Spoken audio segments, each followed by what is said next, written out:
for taking your morning to spend a half hour with us. We are delighted to have a local icon join us, whose name is Peter Dunn, who is better known as Pete the Planner. Pete, thanks a lot for joining us. Thanks, Gary. Local icon, I don't know about that, but I certainly appreciate the sentiment. Hey, well, it is well deserved. This is a series of webinars that we've been putting together, and the purpose of these webinars has been to educate our audience. And Pete, one of the things that we've been delighted with and that I've enjoyed seeing is how somebody like yourself, who's just like probably everybody on the webinar, who can be successful and build a social media presence and a digital brand. So our goal for today is to spend a half hour with you, and we are going to be turning this into a question and answer session. So Pete, thanks again, and we're going to get going because we have a half hour, and I'm sure that there's a lot that we're going to cover, so let's make sure we give as much time to our audience as we can. Let's do it. All right, good. I want to first just go over real quick about who Galvin Technologies is. We are a web and software company here in Indianapolis, Indiana. We're over on the northwest side of Indianapolis in a little historical area called New Augusta. And essentially there are 4 services that we do. We do everything web, so web design, web development, web solutions. We also do a lot of inbound and content marketing, and that's going to be a lot about what this topic is this morning. We also do custom software application work. And then lastly, we are a partner of Salesforce.com, and we do Salesforce.com implementations, CRM implementations. And one of our sweet spots is how do we integrate the 4 of these together so that ultimately a customer or a client is able to get a full customer experience management. So that's just a little bit about us. We've also created a hashtag for today's webinar, and Pete is a avid Twitterer. Is that a word, Pete? I believe Twitterer is a word, Gary. All right, good. And so we've created a hashtag called CXM Series Live. So the best compliment that you could give Pete for today is to tweet out something that inspires you and make sure to attach the hashtag CXM Series Live to that so that at any point we could all come back and see a list of all those tweets. I also want to go over the format for today's webinar, and this is a format that's going to be a question and answer session. This is the second question and answer session we've done, and the first one was very successful, ran a little bit over, which is always good, but the goal of this format is to ask you, the audience, to submit your questions. So over on the right-hand side of your webinar panel is a questions bar. And I just ask that at any point throughout the webinar, as you have a question or something that inspires you or something that you want to ask Pete, please submit it to the question bar, and I'll make sure that we talk about it. So at any point, we'll be monitoring that. We're going to be covering 4 topics, and the topics for today, the first one is going to be called 3 to 30,000. Basically, how does somebody grow their digital brand? We also are going to be talking about getting over the obstacles and getting beyond the negative or the obstacles that you might give yourself, and by saying, but like in Pete's case, but I'm just a financial planner, or but I'm just a dad, or I'm just a mom, or I'm just a web developer who knows how to code. How can we get over that? We also want to talk about how to be influential on Twitter, and then we want to end the conversation with Pete's do's and don'ts, which I think everybody would enjoy. We're also going to be doing, Pete, thank you very much. We're going to be giving away 5 copies of Pete's book, What Your Dad Never Taught You About Budgeting.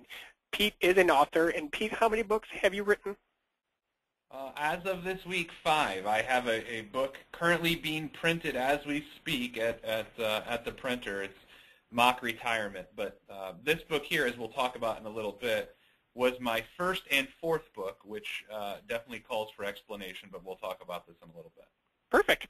So what I'm going to ask is we're going to give away 5 of these books. And the way that you can win a book is, one, is by asking a question. So if you ask a question, you will be entered into a raffle, and we'll select a winner out of that. And then the also is if you can tweet anything that inspires you or anything from this event to CXM Series Live. And if you tweet that with the hashtag CXM Series Live, you too will be entered into the same drawing. After the event, Pete and I will go ahead and run a random drawing and select 5 winners out of there. So good luck to everyone. So upon further ado, let's get into learning from Pete. Pete, can you just tell us a little bit about yourself? Yeah, so I am a personal finance expert, which sounds like a complete throwaway line, but that's actually what I do for a living now. I implement and create financial wellness solutions for some of the world's biggest companies. I was a financial planner for about 15 years, managed nearly $100 million in assets. But as you'll learn over our time together today, I've transitioned that into my real passion, which is just teaching people financial habits, good financial behavior, helping them improve their lives, which really has nothing to do with investing. And so, Gary, one of my earliest challenges for all of this as I discovered my passion of teaching people about money is that, unfortunately, I was in the investment business, which has very little to do with teaching people how to budget and very little to do with teaching people to get out of debt. So there were a tremendous number of challenges when I began the Pete the Planner brand back in 2005. Well, you know, when we first met, which may have been 2003, 2004, you were that financial planner who would show up with a briefcase and start to try to talk about how you could help a family manage their money better. And I remember in 2005, we had a conversation about how you're trying to create a brand. And this is the topic that I want to cover here, which is 3 to 30,000. And the reason why it's called 3 to 30,000 is because in conversations with you, Pete, you talk about how when you began the brand, you sort of posted a blog and you weren't sure what to expect, but you were able to get 3 readers. Now today, you know, in 2013, you're getting a very large amount of readers and a following. Can you please help us understand about that journey a little bit? Yeah, so marketing experts that I worked with back then, 2005, including yourself, encouraged me to not only have a website, but to have a blog on the website where I could share my thoughts. And what was interesting is I was the furthest thing from a writer. Now, I actually do describe myself as a writer today, but my first college paper that I submitted to my poor professor at Hanover College in 1996 was a 5-page, 1-paragraph paper. So needless to say, I didn't really have the writing skills back then. And so I started my blog, and you know, it's the typical terrible first blog post. You know, I make a comparison to it being the first day of school, and I mean, it's just horrific. I actually have goosebumps thinking about how dorky it was. And the general public agreed. All 6 billion people on this earth agreed they didn't want to read it, and I had 3 visitors that first day. One was me, one was my wife, and one was my mom. And so my first blog post, my first day in the biz, if you will, I had 3 readers. And, you know, we're approaching the point now where we're getting 30,000 views a month on our blog. And so the space between 2005 and now has been quite the journey.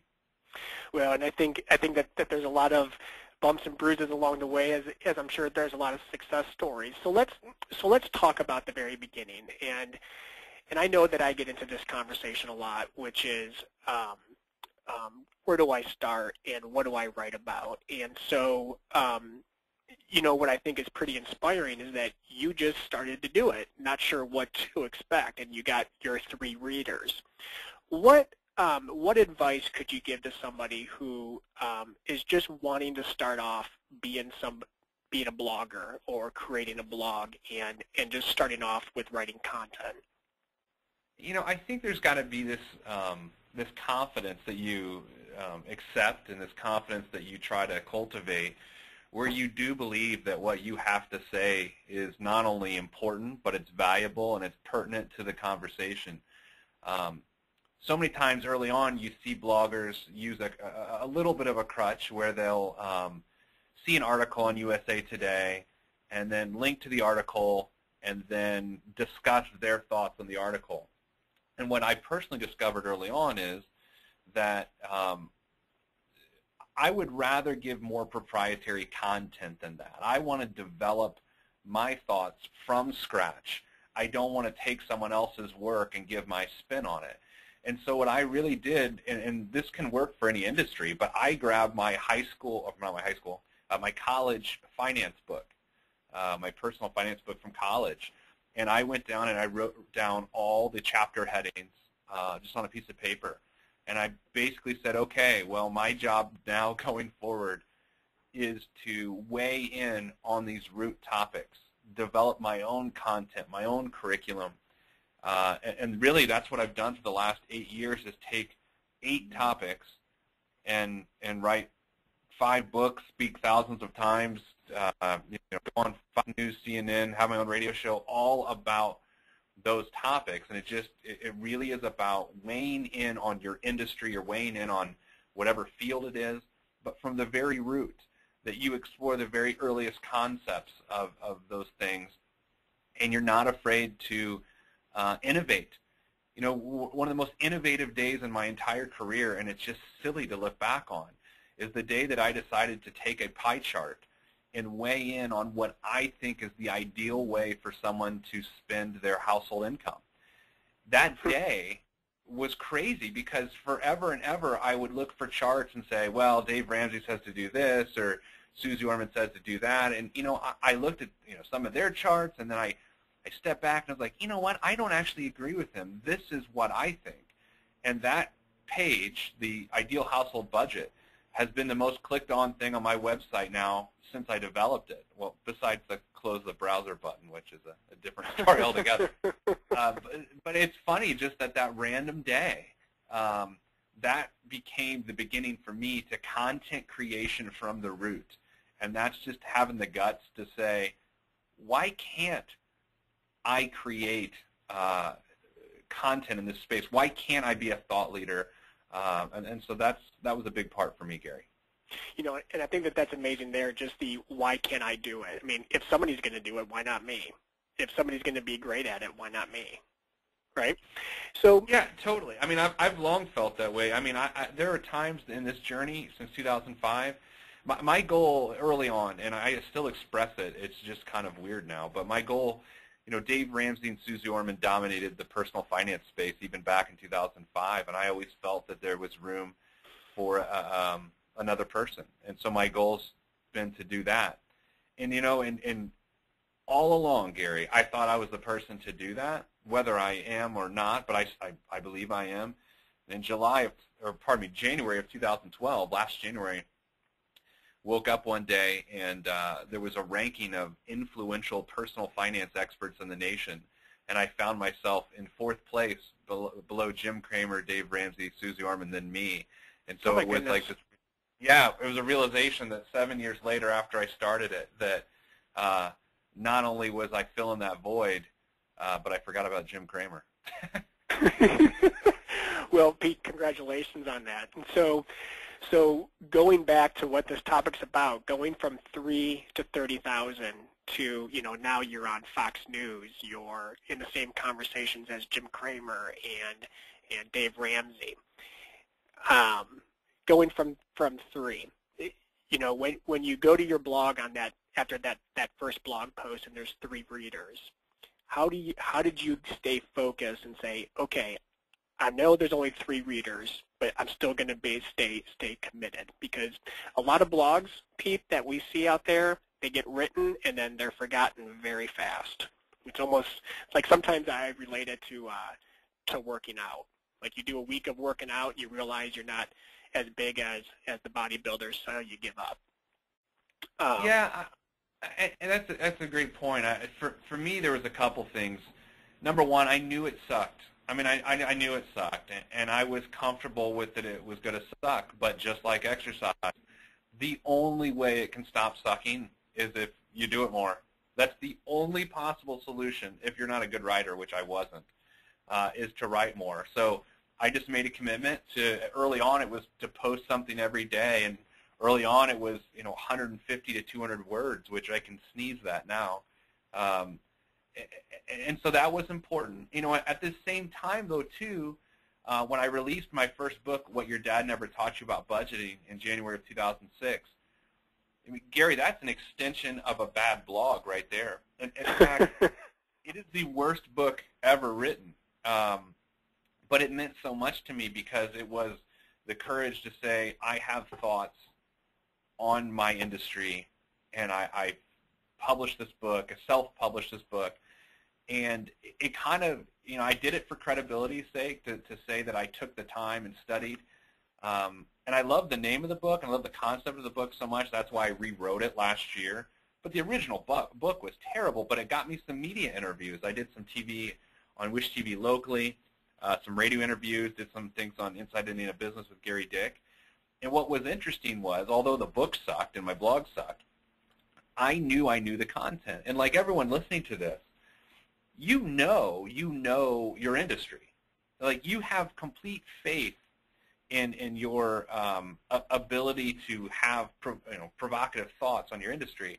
It's just I couldn't get them on paper well. But when I got in front of that camera and when I got on the radio, I was able to just talk like the professional I was when I'm in front of different couples or when I'm doing the financial planning that I was good at. And so what I found is, the more I got into traditional media, because I kept getting asked back because I was a good communicator, despite what you may have heard in the first 15 minutes of this call, I was able to then transition that back into my blog writing. So my style of writing now, and a lot of people tell me this, is when you read my stuff, you can actually hear me saying it. It's so conversational that my traditional media style has crossed over, and it has really helped me become a better blogger. And that's inspiring, because I think that what I picked up out of that, and we're going to move on to the next topic, but if there were some takeaways out of this, one is know your gifts. So your gift was talking. Your gift was being able to present. And I think that what you said is, I wasn't good at writing, I was good at talking. How do I transition that skill over to my writing skill? I think that the other takeaway is know your industry. So you're in an industry, you know that industry, and then I'm going to relate that back to your personal the personal finance book from college, which is you went in there and found 8 topics and said, I'm going to write on these 8 topics. And so the other takeaway is have a niche and write on that niche, and then be innovative, be unique, be your own voice. Correct? Yeah, and I want to add one other thing. In the financial planning industry, there's no more highly regulated industry, compliance-wise, and what you can say publicly. And I can tell you war stories about getting fined because Shepard Smith on Fox News called me a personal financial expert instead of a personal finance expert. So I was fined by the industry because he used an L. But early on, I thought, all right, I'm straight-laced, I'm Peter Dunn, I'm a financial planner. Oh, and on the side, I happened to be a comedian, which I was from 98 to 2004. And what I found was when I was really being myself, which was Friday and Saturday nights at the comedy club, I was able to use my talents and skills. And it hit me one day, why don't I just combine what I like doing for a living with what my talents are? And so you've got this really personal thing of comedy, and I combined it with financial planning, and that's kind of the Pete the Planner brand. That's how it evolved. Is I said, I don't want to be someone different at work than I am at home because it's too hard, and frankly, I was being lazy. The whole Pete the Planner brand is built on laziness because I refuse to do things the conventional way. Yeah, sure, it turns out to be more work. I haven't really figured that part out, Gary. But it really is built on the fact that I refuse to do things the way the industry wanted me to do them. I'd rather just do it the way that I wanted to do before we jump over to the next session, I want to make sure I get in this one question that has come in, which is, we recently started a blog on our website, and how do we make sure that we're getting the message out there so that we're regularly drawing in traffic? No, that's a great question. So, I mean, social media is the very first place I'd start. I think people often neglect LinkedIn as a way to link up your blog. I often also, at the end of my emails, I have an RSS feed to my blog. So when I email with people, that the title of the blog's there, and if it interests them, they can click on it. I think, and Gary, you're better than me to speak on this, but I also use our email marketing to draw interest to the blog, to communicate with people as many ways as possible. But it really, yeah, it's all those things. So it's so make it accessible. So push it out there and continue to push it out there. And if I could just add one thing to that is don't be disgruntled. So again, back to your 3 to 30,000. Don't be disgruntled if only 1 or 2 people click on it. Just keep doing it. Yeah, absolutely. Yeah, I mean, the reality is I had a radio show for 3 years that I think it's 5 years now, but early on I thought I'm the only person that listened to it, and it's only because I get back the podcast. But you just got to know. I mean, everyone sucks at the beginning. I mean, really, everyone sucks, and it's just like you just have to break through the suck barrier. Write that one down, Gary. Well, how do you spell suck? I don't know. I'm not a writer. That's right. Okay, well, I'm going to move on to the next title. One of the biggest obstacles that we hear out there is nobody wants to hear from me. Who would want to know about what Gary Galvin is up to? Who would want to know? Who wants to hear from another financial advisor? So this section is, but I'm just a financial advisor. Who would want to hear from me? Pete, in order for you to create your blog, you had to get over obstacles that were both probably mental but also physical, such as your industry really didn't allow for it. Can you walk me through sort of getting through that barrier? Yeah, I mean, so what's really interesting is the root of my answer here comes from advice I got from a friend who's a professional speaker. This guy's one of the top speakers in the world, gets paid $25 grand an hour to give motivational speeches. And he said, how much is this webinar costing me? Well, the invoice will be here after the session. We'll email it to you. But he gets $25 grand an hour, and he told me never be the hero of your own story. And what I think is interesting about that is when you blog or you're an expert, early on you think it's about you. You're fully convinced it's about you, but it never is. And it's so the people that make it about themselves, that's the content no one wants to read. And so every time I go on stage now or I go on the radio or TV to give something, it's not about me showing how much I know. It's about helping someone that has a real-life situation. So I think as you're writing, and of course you're thinking, well, I'm just starting out. This has got to work. It has to be successful. I think you need to take your mind off yourself and really make it about the content you're delivering helping someone, not showing how much you know. All right. Pete, how do you find time to blog? Sometimes I do, sometimes I don't. I mean, obviously, like anything, Gary, you got to make time. You got to make time. So I usually blog first thing in the morning or after I put my kids to bed at night. And you know, professionals like yourself would tell people to have an editorial calendar and those sorts of things. But early on, I think in the process, with writing, it's such a creative exercise as it is, when you are moved to write, you have to write. And even sometimes when you don't have the creativity flowing, you still got to crank out some content. So that takes me to another question, which is how do you know what content you need to write? Well, for me, you know, and like anyone who's writing on an industry that they live in, every minute of your workday is content. Everything you do, every problem that needs solved, I can't avoid things to write or talk about, to be honest with you. I mean, I guess because my reticular activator is constantly going. I'm always absorbing the angle of which someone needs help within my particular industry. I just think once you start writing, and for those people that maybe have some writer's shyness, once you start writing, I think you'll be much more open to topics that are out there just waiting to be written about. So, so this is a question from me. So I seem to come up with a lot of ideas and topics while I'm in the car, and then I say, oh yeah, I want to do that, and I have the outline in my head, and then I get home and suddenly I have to change diapers or put kids to bed, and I kind of forget about that topic. What tools do you use to sort of capture those ideas? That's a great question. So I use Evernote quite a bit. I think Evernote's the greatest piece of software that ever existed. So I use Evernote.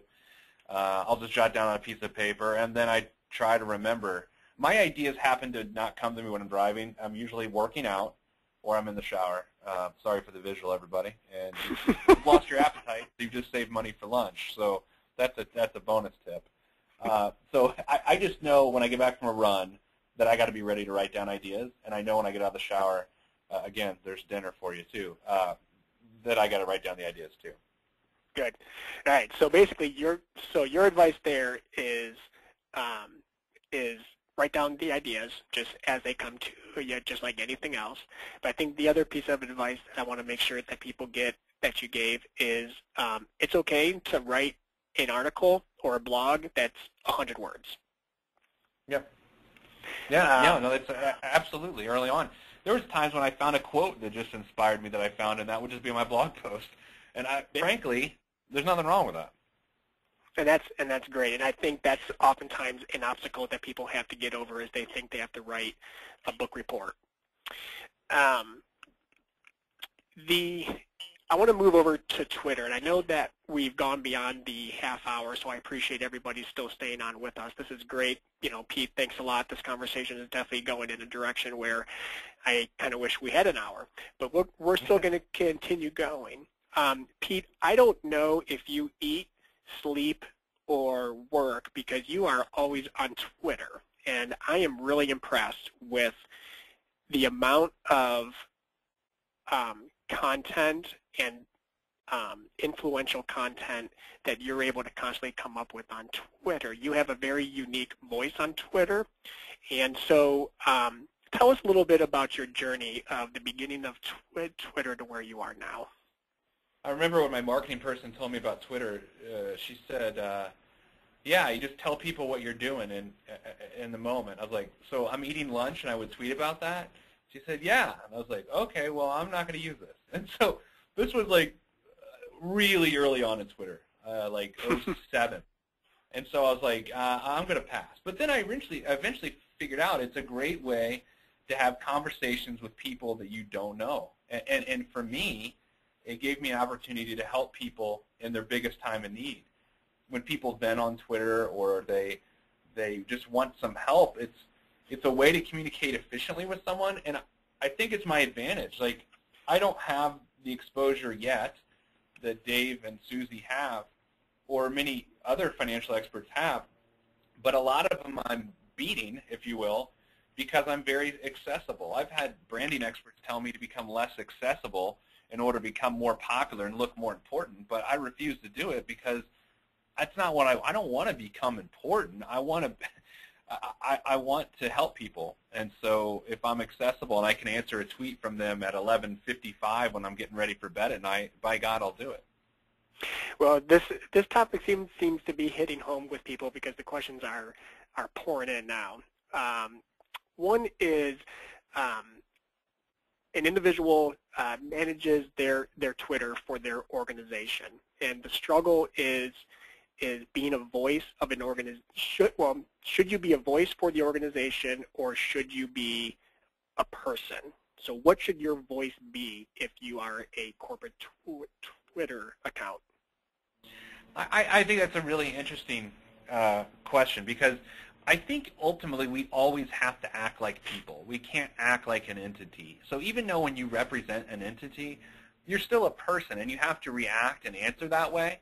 Now, that does mean since you're representing an entity, you have to show some professionalism and some respect. But I think answers always need to be human. They always need to be real. And so sometimes my humor takes me to a place that's very real but would be inappropriate for a corporate brand.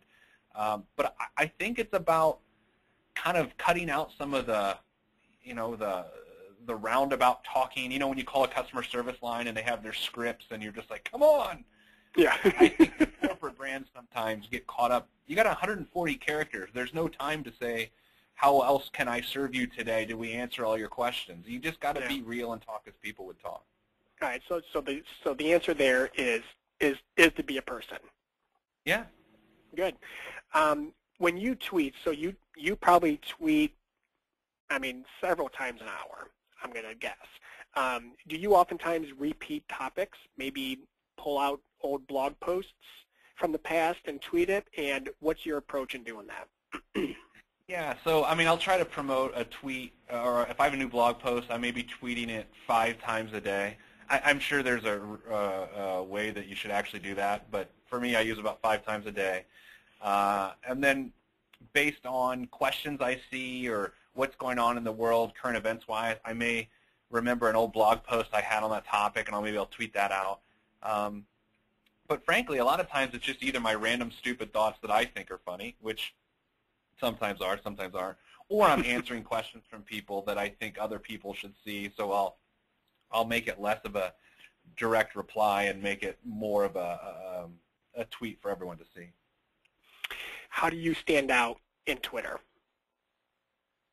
I don't know. I retweet things that are important, but I try to have original thought. I think it goes back to that original blogging idea. We all have a unique perspective, and as long as you're respectful about it, you can give it. And frankly, this is dumb, but I never retweet. I try not to retweet breaking news unless it's just something that no one would see, because what I think is dumb on Twitter is everyone retweets the same stuff that every news feed has, and like, how can you stand out if every news station in your area, every media outlet is tweeting the same thing? It's right. Like, you don't have to tell me what the baby's name is of the royal baby. I mean, like, first of all, it's dumb. Second of all, it doesn't differentiate you at all. And I think that one of the things that I've seen about you is that you're very good with the voice of being an Indianapolis native and a fan of Indianapolis. And I think that you promote the city extremely well. So just kudos to you on that. So there's 2 things that I've been impressed with what you've been able to do on Twitter. The first one is you've been able to randomly raise donations for charities through Twitter. And can you tell us the story about that? Yeah, it was, I don't remember the first time I did it. I think it was like a Colts playoff game. And I just got the idea that I've been wanting to give to charity at that time. I always budget in charity, and I had some money left over at the end of the month that I didn't give. So I said, well, why don't I just see who responds to this the most, the charity that's mentioned the most on Twitter and my Facebook page. I'll give, like, I don't know, it's like 500 or 1,000 bucks. I don't really remember. And it just kind of resonated. It became fun, and then people started matching donations. In fact, Jim Irsay matched one of my donations that I did that way for a Colts playoff game. Oh, good. So together, yeah, it was really cool because he saw it on Twitter. And, together during the Pacers playoff game, I don't remember the number, but I think we raised something like $11,000 for Oklahoma tornado relief based on just a silly Twitter contest I had. So I don't know, it's just kind of fun. It's watching people come together, watch sports or whatever, and be inspired with their giving. I call it Give Creatively. That's the hashtag I use. It's, okay. And so I just think it's fun to make giving, which sometimes feels obligatory. It's fun to make it fun. Well, the takeaway from that is if you have an idea and you think it's a good idea, give it a try. What's stopping sure. you? Your 4-year-old daughter has quite the following on Twitter, and it's always one of those things that that surprises me, and I'm sure that it took on a life of its own. So tell us about Ollie's Wisdom. Yeah, Ollie Wisdom, I have a 4-year-old who unfortunately is exactly like me, so she just she talks all the time and says random things, and so I started documenting them on Instagram, or I'd write them on Facebook, and they kind of got a following, and so I was like, I don't know, maybe I'll make her a Twitter account. So I did, and it's kind of fun, but frankly, I'm using it to leverage technology to document her 4-year-old self. So when she's 20 someday, I can just, or whatever, I can turn her account over to her and say, you know, this is who you were when you were 4. And I just think, really, and people think it's about I do it for all different reasons or for attention or this or that. I simply am doing it so that I can have a conversation with my daughter years from now and you know, tell her what it was like, you know, being her dad when she was 4. Which is funny. It's turned into an ad campaign from the Children's Museum of Indianapolis. They're using her Twitter account, which is fun. But yeah, selfishly, it's just for her. Well, that's good. I mean, so technology is great, and I think it's a great way to store stories with our kids. Like I know for my wife, she uses a lot of a personal blog. We scan all of their artwork with our iPhones and then store them away in Dropbox. So I mean, you could use technology a lot these days to kind of reminisce in a few years. And then where can people find Ollie's Wisdom? Sure, yeah, just Twitter, at Ollie Wisdom, OLLIEWISDOM, at Ollie Wisdom, or just follow the Children's Museum's Twitter and Facebook feeds because they every Sunday night they post Ollie Wisdom. Perfect. All right, Pete, we're going to be wrapping up here, but I want to make sure we end with your do's and don'ts. And tell me about what people should do in order to help grow their digital brand. Well, yeah, I think there are some do's and don'ts. And I hate rules, and I hate myths and all those sorts of things. And I think when you become a blogger and you start writing more, sometimes you need those crutches early on, but then eventually you need to get rid of them. You need to get rid of the myths on credit reports. Those things just annoy the hell out of me, frankly, Gary. But I think these are some pretty solid rules for do's and don'ts with social media and branding. Number one is stay positive. You know, some of the biggest regrets I have on kind of my journey is when I would have a negative blog post and I didn't feel good about it, that I was not making the best part of a situation. And here's the worst part, and this haunts me. My biggest days on my blog, ever, 3 biggest days on my blog were negative topics that I did not put myself in the right light and that I was not at my best. Yet this society we live in feeds on negativity, and if it bleeds, it leads. And that's going to be the same way with the web. If something seems negative, it's going to get more traffic, but I think it's going to make you feel bad, and it's not going to represent your brand very well. So stay positive. I've learned my lesson. It haunts me. Create proprietary content and thoughts, as we talked a lot earlier. Map out your paths. So I started calling my content curriculum. I mean, everything is content today, right? Mm-hmm. But to me, it's curriculum because content is something that you're just putting out there. Curriculum is something that you're teaching. And so we have curriculum paths at our offices, not content. Do make things easier on producers. What that means is it's so important to use traditional media with your new media experience. And I think the way you do that is that you act as though you're a television producer and you just need a story or you need content for your broadcast. How can you provide that to them without making it about yourself?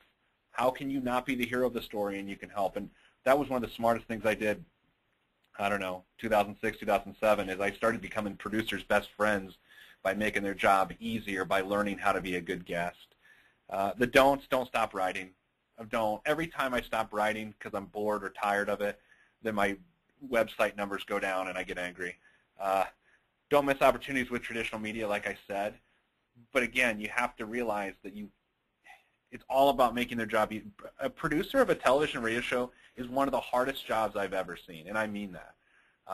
Every day they have to fill hours and hours and hours of content. And if you can help them with that and be their source, then you're in there for good. In fact, let me briefly go here. when I did a project with Wish TV in 2009 where I was one of their sweeps packages for 9 weeks. 9 weeks. I was front and center on their newscast nearly every day with my 60 Days to Change package. It was how to help families in the worst part of the recession. Afterwards, I had a PR firm do a study that said I got nearly $175,000 worth of free advertising by being part of that package for 9 weeks. And again, that story, that 60 Days to Change, was about helping the viewers. It wasn't about highlighting me. And that was my attitude going in, and it really was a springboard to a lot of things in my career. And finally, have conversations and solve problems.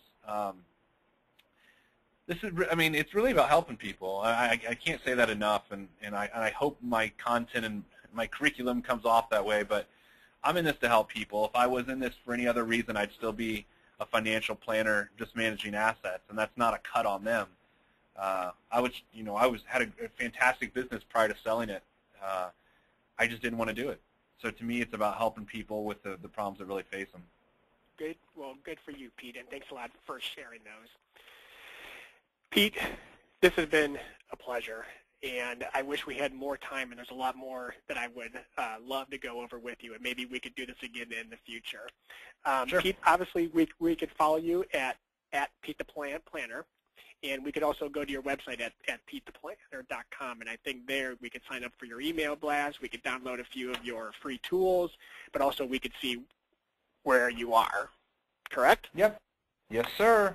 All right, one more question that just came in. When are you speaking or appearing in public next?